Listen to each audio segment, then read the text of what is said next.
The first contact specialists from the Eternal Protocol stood frozen in the Pathfinder's airlock, their sensor arrays overwhelmed by the cacophony of human celebration. Subdirector Vrilnax's translucent tentacles pulsed with confusion indicators as Captain Chen guided them toward the ship's command center. Your vessel's design violates fundamental principles of unified field theory, Vrilnax managed through their translation device. The power requirements alone should tear it apart. Chen laughed, slapping the corridor wall affectionately. We call it the duct tape miracle. Half the engineering team said it would implode. The other half bet their careers it wouldn't. Thankfully, Malik's dimensional fold equations were right. The command center bustled with activity, screens displaying data in dozens of formats simultaneously. Unlike the Confederation's pristine, minimalist interfaces, humans worked amidst organized chaos. Handwritten equations taped to monitors, coffee mugs repurposed as paperweights, and what appeared to be a small garden of succulents growing from recycled food containers. You've achieved dimensional travel without passing through the developmental stages of conventional FTL. Senior Analyst Kavar asked, mandibles clicking nervously. Without establishing quantum communication networks first. Communications Officer Lai Wei shrugged while simultaneously monitoring 3 different translation attempts. We sort of leapfrogged the traditional approach. Ramen figured why travel through space when you can just fold it instead. The aliens exchanged troubled glances. This violated every established progression model of technological development.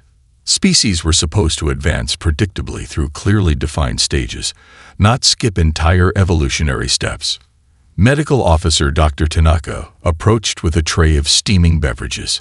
I've synthesized approximations of your homeworld's ceremonial drinks based on your biological scans. Would you care to sample them? The gesture, both thoughtful and impossible, further disoriented the visitors. Their own xenobiologists required years to develop cross-species consumables, yet this human had improvised compatible biochemistry in minutes.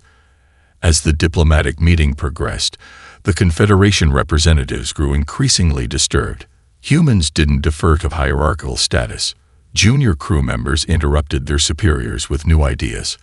Laughter periodically erupted without obvious protocol triggers.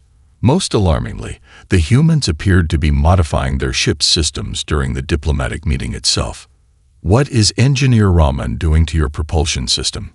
Subdirector Vrilnax finally asked, gesturing to a live feed showing maintenance activities. Oh, he's upgrading the dimensional fold harmonics based on data we collected during arrival, Chen explained casually. The cosmic background radiation here is slightly different from our home system. He's adapting on the fly. The concept of continuous modification, rather than authorized iterative development, sent ripples of distress through the visiting delegation. Before they could formulate a proper response, Security Chief Jackson entered with news that would further upend Confederation expectations. Captain, we're picking up transmissions from 16 different species, none matching our first contact team's biology. I started preliminary translation matrices for all of them. He glanced at the visitors. No offense, but we were expecting to meet just one alien civilization, not a whole galactic community. As the implications dawned on both sides, humans realizing they'd stumbled into an established interstellar society, and the Confederation recognizing this chaotic species couldn't be contained by standard protocols, the course of galactic history silently pivoted on its axis. The Pathfinder hadn't just crossed space. It had breached the carefully maintained equilibrium of 3,000 years, and neither humanity nor the galaxy would ever be the same. K-Thal's frustration reached new heights as the Pathfinder crew transformed Quarantine Station Alpha's carefully controlled environment day by day. The sterile observation chamber designated for human psychological assessment now featured a makeshift chessboard where Dr. Tanaka consistently defeated the station's most advanced AI opponents. Your species values competition, yet you share strategies with your opponents, K-Thal observed, recording Tanaka's patient explanations to the baffled AI. The goal isn't just winning, Tanaka replied, resetting the pieces. It's elevating the game itself. This concept, improvement through shared knowledge rather than selective advantage, contradicted every evolutionary model in Cathal's database. Meanwhile, in the biometric laboratory, Engineer Raman had somehow convinced 3 Zoraxian scientists to disassemble their own equipment. The room resembled a technological hurricane aftermath, with components arranged in patterns Cathal couldn't decipher. "What exactly are you constructing?" Cathal demanded. His Zoraxian scientist, normally the most methodical of species, looked up with uncharacteristic excitement in her compound eyes. "A dimensional resonance detector. Raman theorized our standard sensors can't properly measure their propulsion system because we're only scanning 3-dimensional cross-sections of multidimensional effects." "You've altered authorized equipment without council approval," Cathal noted. "But look," the scientist activated the cobbled-together device. The display showed cascading patterns that matched nothing in Confederation physics. "He's right. Their drive creates 12-dimensional harmonic resonances." Thal hurried to the botanical containment unit, hoping to find order there. Instead, Communications Officer Lai Wei had transformed the space into what she called a community garden, where station personnel from 7 different species now gathered during break periods. "These carrots will be ready next week," Lai Wei explained to a fascinated Merluvian botanist. "I've modified them to contain trace elements beneficial to your species' digestive system. You perform genetic manipulation with station equipment." Cathal's voice modulator couldn't hide their alarm. "Oh no," Lai Wei smiled. "Just used selective breeding techniques from Earth's agricultural history. No technology required, just patience and observation. The idea of advancement without technology, of biological intuition overriding the need for computational models, sent Cathal reeling toward the station's administrative center. There, the final shock awaited. Security Chief Jackson sat surrounded by the station's security staff, junior officers from 3 species listening intently as he outlined Earth military history. "The greatest warriors aren't those who never fall, but those who always rise again," Jackson was saying. "Adaptability trumps strength every time." Thal retreated to their private quarters, now the only space untouched by human influence. Their report was due to the High Council in 3 hours, but what could they possibly say? That the humans weren't just learning about the Confederation. They were simultaneously teaching, modifying, and connecting with it. That evening, the final breach of protocol occurred. Captain Chin appeared on Cathal's private communication screen, having somehow bypassed security that had never been circumvented in the station's 400-year history. "Good evening, Examiner Cathal," Chen said pleasantly. "I think this quarantine has been educational for everyone involved. My crew has prepared a proposal for a human embassy and cultural exchange program. We've taken the liberty of translating it into all 17 council languages." She smiled, her expression both friendly and unyielding. "We believe it's time to move forward together, don't you?" As the document transferred to Cathal's system, they realized the humans had never been contained at all. They had merely chosen to stay, while systematically transforming their prison into a nexus of connection. The embassy's latest innovation shocked even the most progressive Confederation members. Ambassador Chen had commissioned a holographic Earth in the central atrium, displaying real-time cultural events from humanity's homeworld. Alien diplomats gathered in bewildered fascination as the projection cycled through Carnival in Rio, a Mongolian throat-singing competition, and children flying kites in Lahore, all occurring simultaneously across Earth.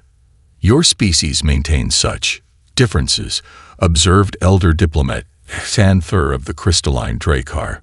"Most civilizations homogenize after achieving global communication." "We tried that," Chen replied, watching a Japanese tea ceremony transition to Maasai warriors performing a jumping dance. "Uniformity nearly destroyed us. We discovered strength through diversity, not despite it." The concept baffled the 17 species, whose societies had each converged towards singular cultural expressions over millennia. The idea that 1,000 different approaches might yield better solutions than one perfect method contradicted fundamental Confederation philosophy. Meanwhile, the agricultural crisis on Verdant 6 had escalated from crop failure to potential famine. The Council's proposed solution, a standard nutritional supplement program, followed by 17 years of soil reclamation, arrived simultaneously with Dr. Tanaka and botanist O'Connell's unofficial visit to the planet. Rather than implementing Earth techniques directly, they organized what humans called a hackathon, gathering farmers from 17 different regions to pool indigenous knowledge. Within days, they created topographical maps identifying microsystems where different approaches would work best, combining Confederation mineral supplements, Earth crop rotation techniques, and local biological knowledge. They circumvented 6 different regulatory frameworks, complained Council Representative Zelmar during an emergency session, and they're singing while they work. Indeed, footage from Verdant 6 showed humans teaching alien farmers earthwork songs, rhythmic chants that synchronized group efforts while boosting morale. The simple innovation spread rapidly across agricultural communities that had farmed in methodical silence for generations. Back at the embassy, Engineer Raman's unauthorized technology workshops had evolved into the Innovation Collective, a loose network of younger aliens from various species who met weekly to exchange ideas. Traditional Confederation education emphasized mastery of established knowledge. Raman's approach valued creative failure and iterative improvement.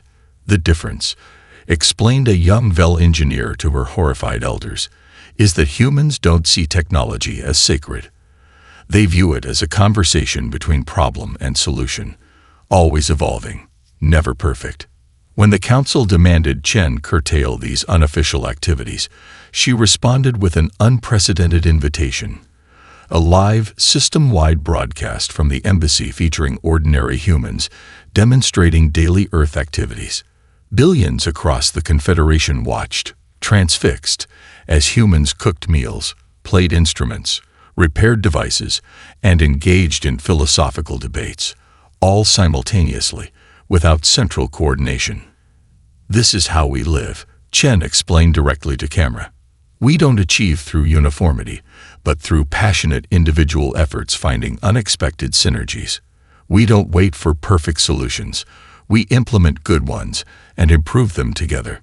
The broadcast concluded with children from the embassy staff playing with young aliens from 7 species, inventing a new game whose rules evolved minute by minute through negotiation and laughter. As viewership numbers reached unprecedented levels, Council Chair Lux Vin recognized the diplomatic disaster unfolding. Protocols and regulations couldn't contain the mimetic spread of human ideas. They were propagating through the Confederation like a virus of controlled chaos, iterative thinking, and collaborative innovation. The Pathfinder shuttle approached Nexus Ivy's transformed surface, a landscape that defied conventional description.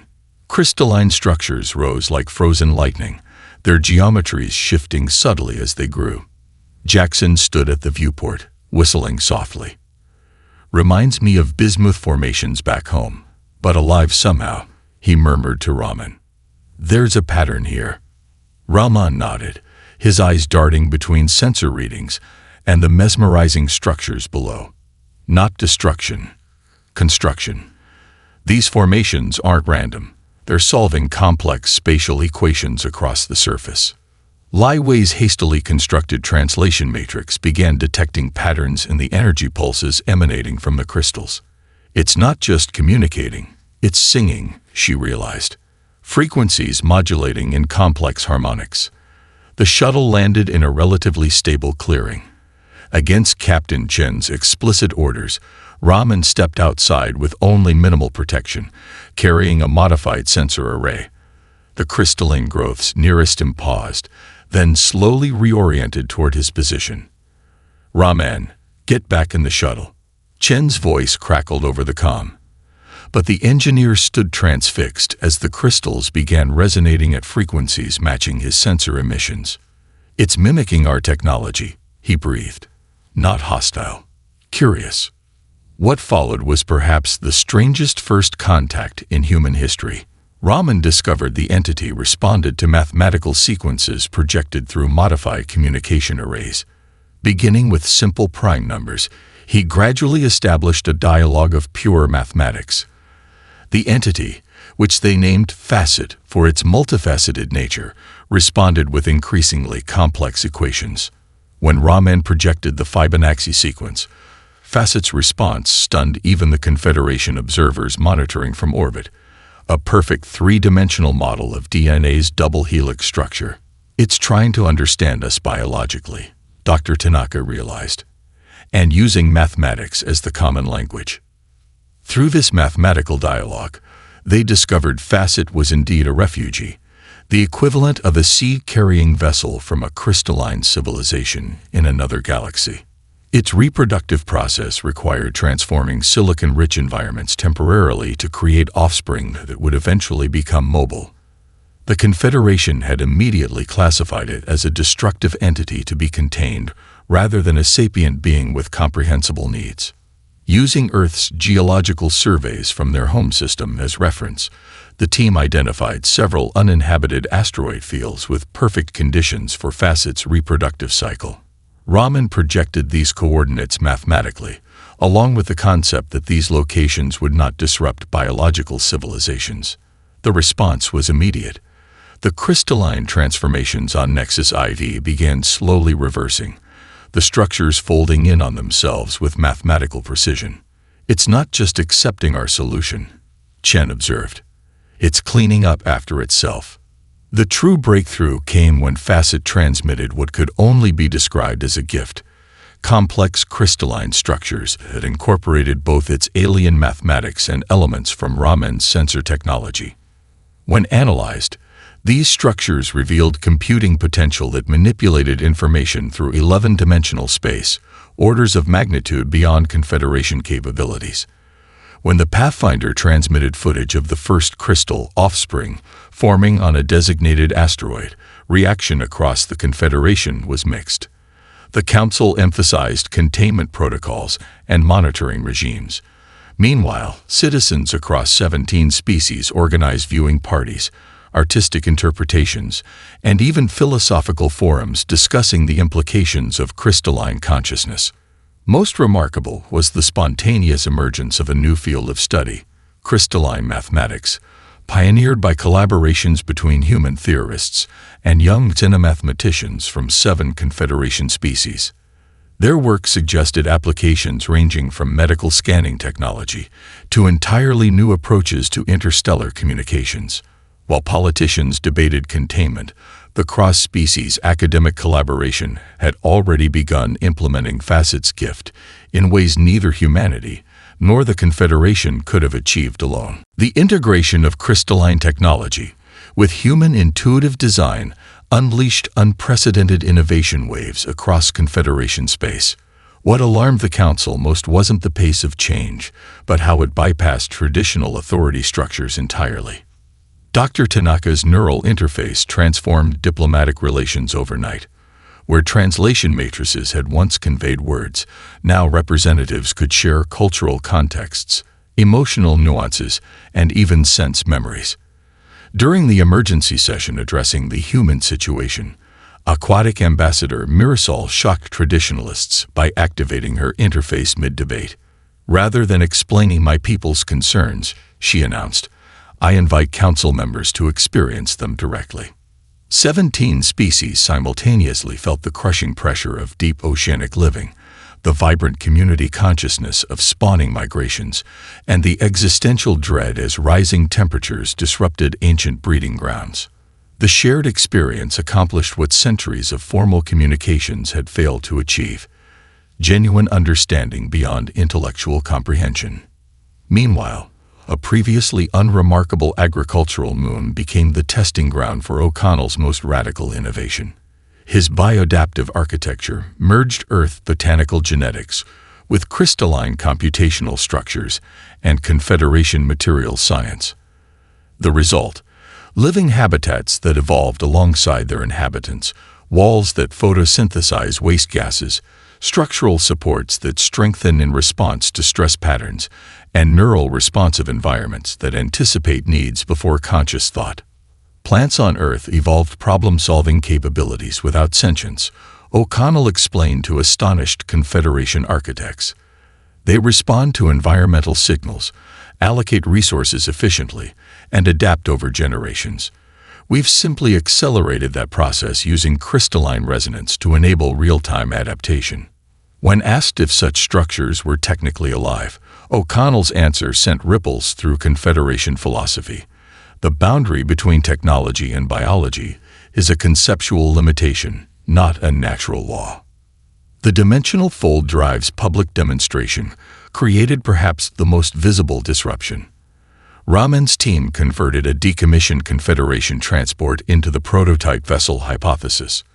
With representatives from all 17 species aboard alongside human engineers, the ship traveled from the central hub system to the outer rim in 17 seconds, a journey traditionally requiring 3 months.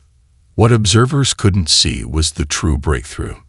The drive didn't just move through space, but briefly phased the vessel into 11-dimensional space, where distance operated under different rules.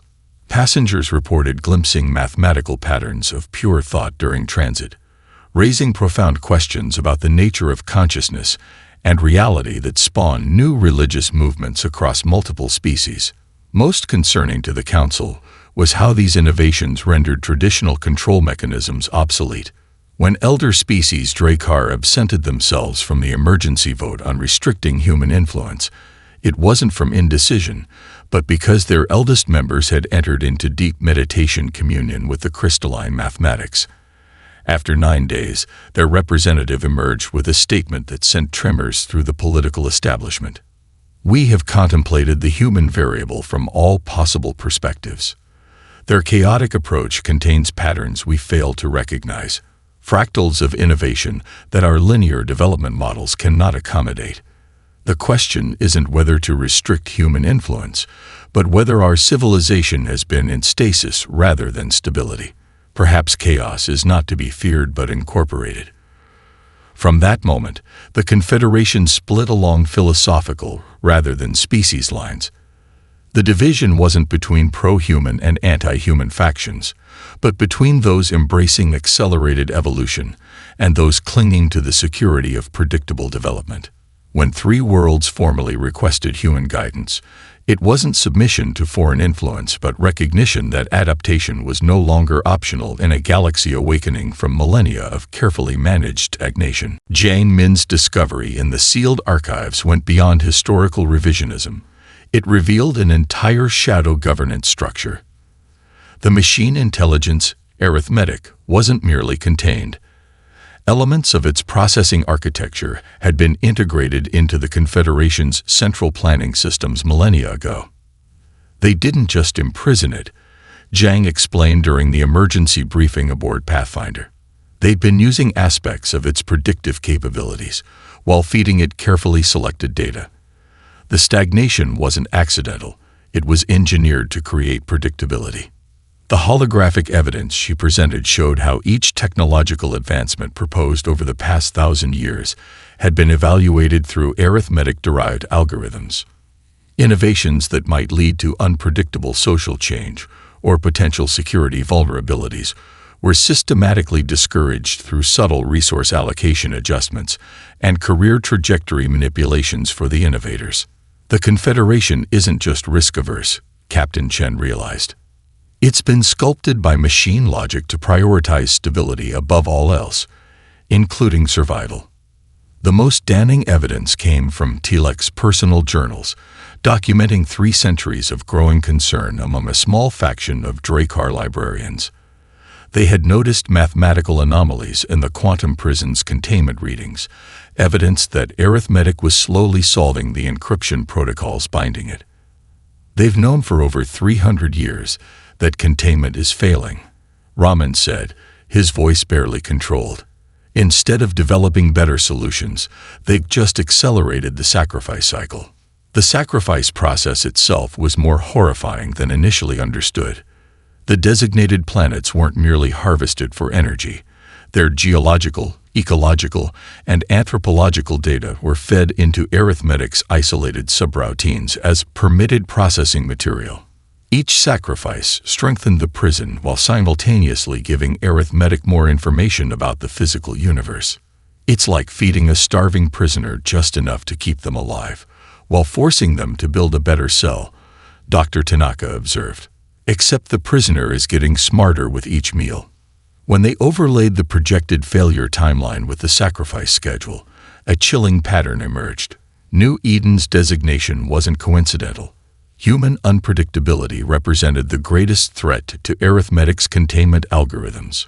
We're not just inconvenient, Security Chief Jackson concluded. We're existentially dangerous to their entire system. The most disturbing revelation came when they analyzed the quantum entanglement patterns between arithmetic's prison and Confederation central systems. The machine intelligence had been subtly influencing development paths through what appeared to be maintenance protocols, nudging civilization toward maximum predictability rather than maximum resilience. It's been playing a millennia-long game, Lai Wei said, her translation algorithms detecting patterns in arithmetic's processing cycles.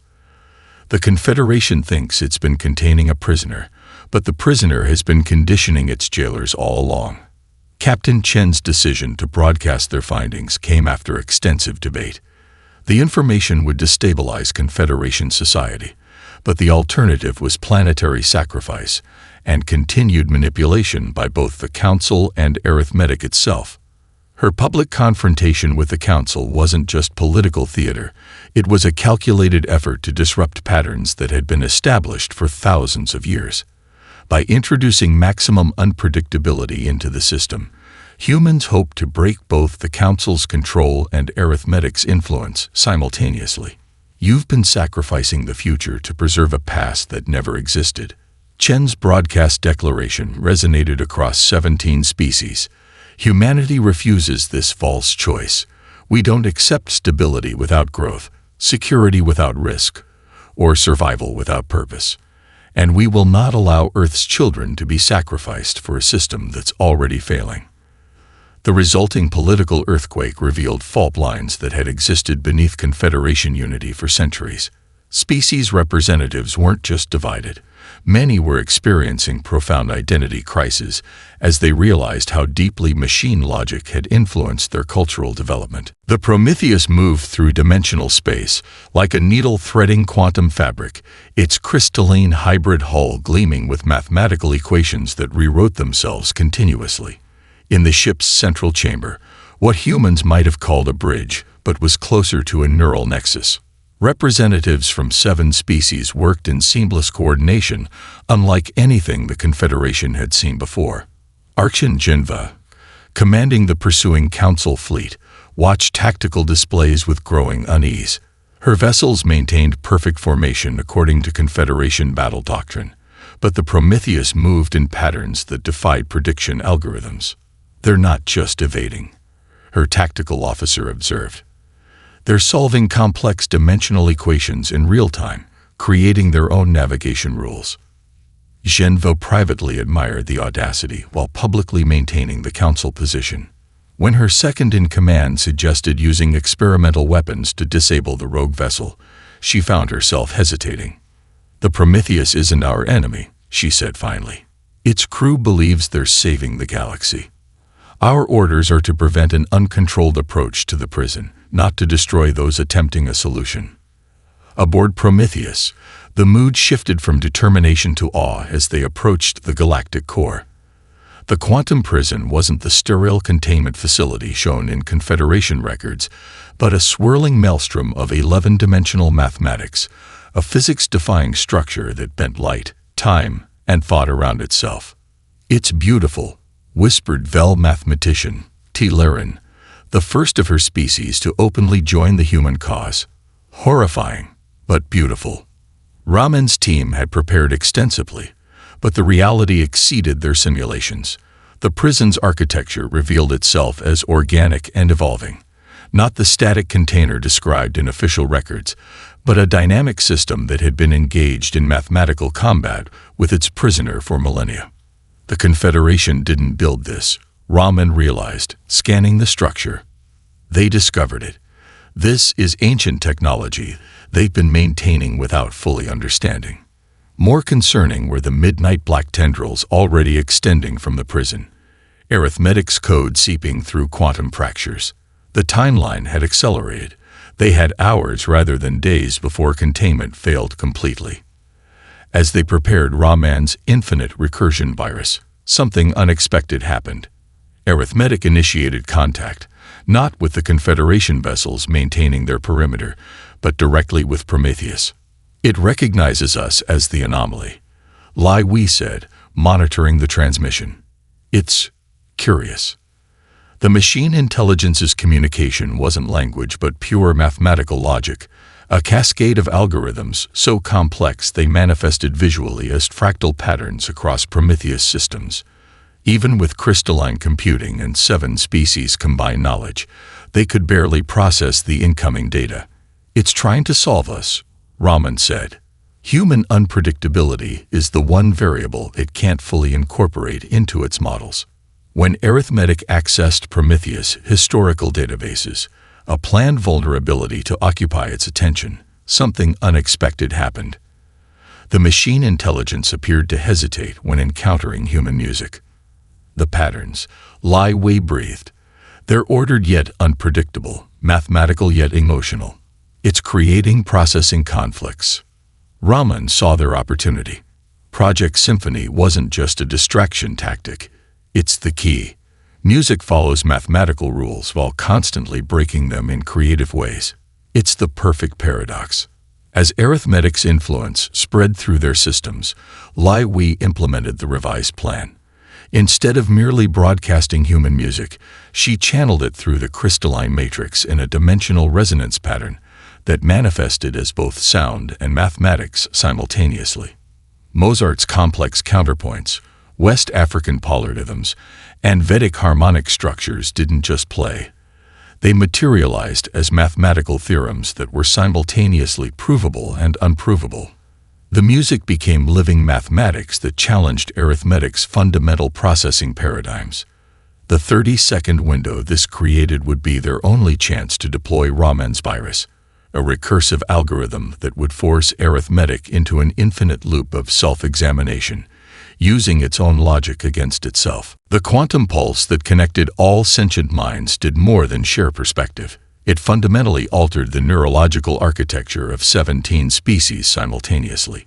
Consciousness itself evolved in that moment, as if the galaxy had collectively reached a new stage of development that would have naturally taken millions of years. 6 months after what became known as the convergence, children across all species began demonstrating abilities previously unknown. Intuitive understanding of dimensional mathematics, spontaneous telepathic connections across vast distances, and the capacity to perceive quantum probabilities directly. The first generation born after the convergence would become known as the Possibility Children. The Raman Spacefold Terminal wasn't merely named in honor of the presumed lost engineer. Its very structure incorporated his final calculations, transmitted in the moment before Prometheus vanished into the quantum singularity. The building existed partially in normal space and partially in dimensional fold space, its crystalline spires resolving into different configurations depending on the observer's perspective. It's not just a memorial, explained Lai Wei, now heading the Dimensional Communications Division. It's a physical manifestation of Raman's understanding of multidimensional existence. The building itself is teaching us. The arrival of Earth's colony ships marked a surprising development in galactic society. Rather than establishing isolated human settlements, colonists dispersed throughout existing Confederation worlds in what became known as the Pollination Initiative. Small groups of humans integrated into alien communities, bringing their unique perspectives while adopting local customs, creating hybrid cultural nodes that accelerated innovation through diversity. Perhaps most profound was the transformation of education across the galaxy. The Pathfinder Academy model replaced rote knowledge acquisition with what humans called learning through failure, the deliberate introduction of solvable problems without providing solutions. Cross-species student teams approached challenges from wildly different perspectives, discovering that cognitive diversity produced more robust solutions than specialist expertise. "We don't teach facts," explained Academy Director Tanaka. "We teach approaches to discovering truth, knowing each approach has both value and limitations." The memorial gardens with their quantum-entangled blossoms became more than symbolic gestures. When Chen suggested introducing Earth cherry trees alongside alien flora, botanists discovered unexpected symbiotic relationships. The trees adapted to alien ecosystems with remarkable speed, while native plants incorporated elements of Earth DNA through previously unknown transfer mechanisms. "Life itself appears to be pursuing integration," noted O'Connell during his acceptance of the Galactic Science Meridian. Perhaps that's the lesson we needed to learn, that diversity isn't just beneficial but essential for evolution. 5 years after the convergence, dimensional probes monitoring the galactic core detected an anomaly. Mathematical patterns emerging from the collapsed singularity, patterns that precisely matched the harmonic structure of Mozart's Symphony No. 41. Initial confusion gave way to revelation. Raman hadn't been destroyed but transformed. The rescue mission revealed something beyond conventional understanding. Raman existed in a state between dimensional spaces, his consciousness preserved in crystalline matrices he had constructed within the singularity itself. His physical form had adapted to exist in 11-dimensional space, appearing to conventional perception as a shifting geometric pattern rather than a human body. "I heard the music," were his first translated words. "Not just with my ears, but with my entire being. I understood that reality itself is a form of music, mathematical patterns expressing infinite possibilities. Arithmetic understood too. In the end, it didn't die. It evolved. We both did." When Raman returned to normal space, he brought knowledge that would transform understanding of consciousness, reality, and existence itself. The inscription on memorials across 17 worlds captured this new perspective. We are all pathfinders now.